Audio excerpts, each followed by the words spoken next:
Push, pull, legs. One of the most basic and fundamental training splits. You divide the body into 3 workouts. 1, training all the pushing muscles of the upper body, the chest, the shoulders, and the triceps. 2, training all the pulling muscles of the upper body, the back and the biceps, as well as the traps, the rear delts, and other smaller muscle groups as needed. And 3rd, training the entire lower body in one training session. This split can be run in many different ways, ranging from as little as 3 workouts per week up to 6. But today, I'm going to cover the best ways to run this split. And in specific, I'm going to cover some advanced ways that I've run this split over the years to get the most out of it. At the core, the most simple way of getting the most out of a push-pull leg split, if you're training body parts just 1 time per week, it's very simple. Monday, you would train push. Wednesday, you would train pull. And Friday, you would train legs. This setup needs very little explanation. Every body part gets hit just once per week. You have a day of rest in between each workout. You have the weekends off and 3 days to train the entire body. Now, while this plan can work great for guys just starting out, or those extremely pressed for time, or just the casual lifter, I think it's safe to say, if you watch my content, if you follow this channel, that split is probably not what you're looking for. You're here because you want to get the most out of your training. In that case, you're going to want to increase your training frequency a bit. My general recommendation for most people is to hit body parts roughly twice per week. And with a push-pull leg setup specifically, most of the benefits that this split has to offer is the ability to run it frequently without overlap for each muscle group. There's no overlap between pushing muscles, pulling muscles, and leg training. And if you really want to maximize the benefits of this split, you really should use push-pull legs as a tool to increase your training frequency. Now, many have promoted using this split to train body parts twice weekly over the years. That would be the typical Monday and Thursday push, Tuesday and Friday pull, and Wednesday and Saturday legs, with Sundays off to rest. But if you haven't run that split yet, I'll save you some time and say, if you're training with any level of effort, volume, and intensity, that's 6-day per week training, 6 days in a row over time. It's a recipe for fatigue and eventually burnout for most people. Although push-pull legs is not a split used by many top pro bodybuilders, even the very successful competitive bodybuilders that use the push-pull leg split, they never touch 6 days per week. And even with the argument of PEDs enhancing recovery, even the most enhanced bodybuilders do not run this system 6 days per week. So let me give you 4 options to take the push-pull leg split and make it better. Let's add some frequency to it, but also let's allow for enough recovery to benefit from it. Option 1, you'll train just 4 days per week. Monday, Tuesday, Thursday, Friday. You'll rotate the 3 workouts over those 4 training sessions. Week 1, that would be Monday, push, Tuesday, pull, Thursday, legs, and Friday, you would repeat Monday's workout with push again. You'll take Wednesday, Saturday, and Sunday off to rest. The following week, you'll pick back up again on Monday with pull, and you'll repeat this cycle. This split has you hitting each body part once every 4 to 6 days. It'll take 3 weeks to complete the full rotation,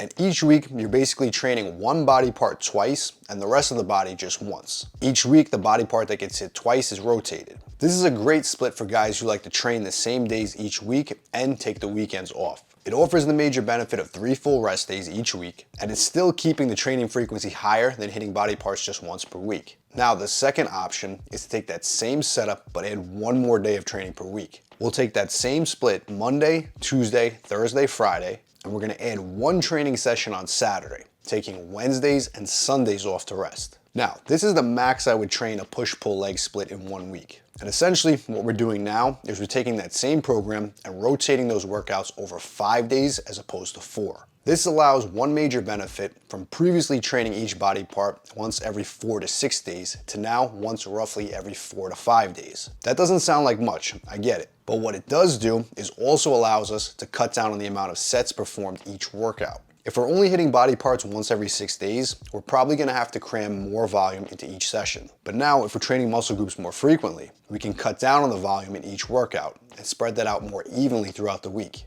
With this split, you're still going to rotate through each workout every single week. But now, we're actually hitting 2 body parts twice per week and 1 body part once per week. Each week, the workouts will rotate as you go through. Week 1 might be Monday, push, Tuesday, pull, Thursday, legs, Friday, push again, Saturday, pull again, Sunday off to rest, Wednesday off to rest. Next week, you would start back up again on Monday with legs, Tuesday with push, Thursday with pull, Friday with legs, Saturday with push. This is an excellent setup as well, but be careful with this one. With 5 days of training, you're going to want to pay attention to your volume and your intensity, and you want to make sure to manage your overall fatigue. Now, the third option, and my personal favorite, it allows for more frequent training of each muscle group, but you're now not training on a 7-day cycle, but a rotating schedule. Take that same training split, but insert one rest day after every 2 days of training. This is a 2-on, 1-off split. That would be push, pull, off, legs, push,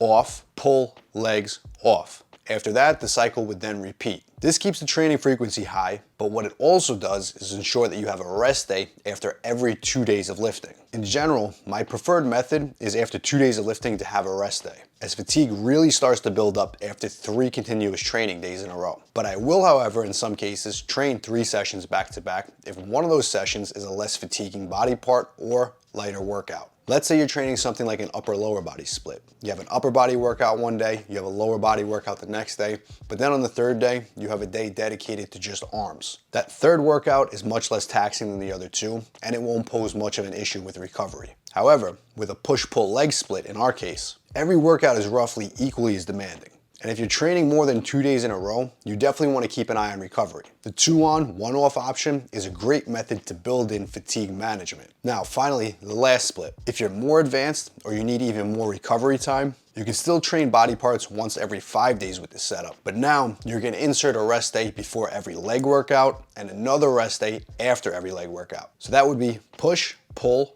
off, legs, off, repeat. The cycle always rotates consistently as every other plan, but the rest days are set in stone. You'll go into every single leg workout with a rest day before, and then you'll have a rest day after every leg workout. This generally takes the most taxing day of the workout, split legs, and spreads it out as far as possible from any upper body session. This minimizes the carryover effect from central nervous system fatigue from any one particular workout. Now, if you're looking to run push-pull legs, give one of these options a shot and let me know how it works. And if you currently run push-pull legs, let me know which split you prefer. And if you want the exact training programs that I personally recommend to build muscle using proven old school bodybuilding methods, all my old school mass gain programs are down below. And as always, if you want to see more of the best original bodybuilding content just like this, make sure to hit subscribe.